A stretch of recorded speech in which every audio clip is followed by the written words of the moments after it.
অবশ্যই নাই, এবং সেটার উত্তরটা হচ্ছে আমাদের নুরুজ্জামান ভাই যেটা বললেন, যে ঢাকা বিশ্ববিদ্যালয়ের মতো জায়গায় একটা ডিপার্টমেন্ট খোলা হয়েছিল, ডিপার্টমেন্ট তো তাই না, খোলা হয়েছে, এখন সেখানে কোর্স খোলা হয়েছিল, সেখানে স্টুডেন্টরা আগ্রহী না।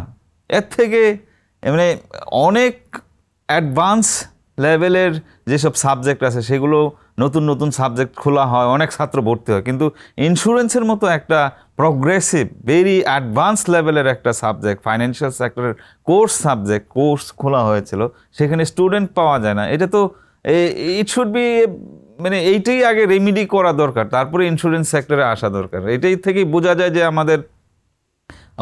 আমরা ইন্স্যুরেন্স সেক্টর নিয়ে খুবই প্রাইমারি লেভেলে এখনও আছি।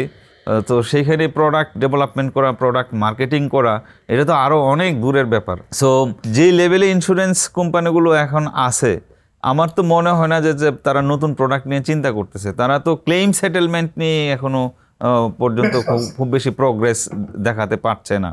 এবং সেখানে ওয়ান কাইন্ড অফ, আমি আবারও বলতেছি যে there is a lacking on cooperation, coordination in private sector investors, entrepreneurs and insurance companies and the government institutions like the Central Regulatory Authority of the Insurance Sector, তারপর হলো private insurance companies এবং entrepreneur, এর মধ্যে একটা coordination থাকা অবশ্যই দরকার।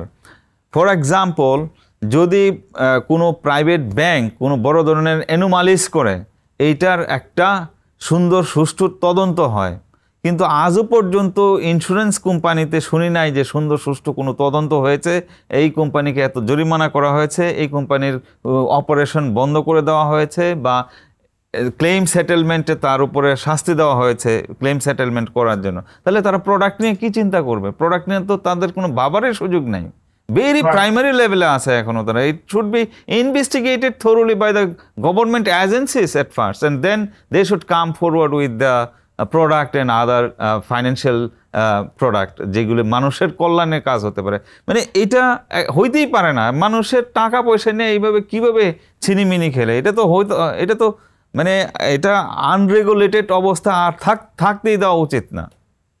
জি, আমরা কিন্তু এত সংস্কারের কথা বলছি, কিন্তু মানে দুঃখজনক ভাবে এই সেক্টর নিয়ে কারোর যেন মাথা ব্যথাই নাই।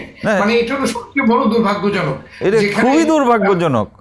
মানুষের টাকা পয়সা নিয়ে এত ঘামের এত কষ্টের টাকা পয়সা নিয়ে মানুষ একটা ইন্স্যুরেন্স করে, মানে কি, সে তার রিস্ক বাই করতেছে।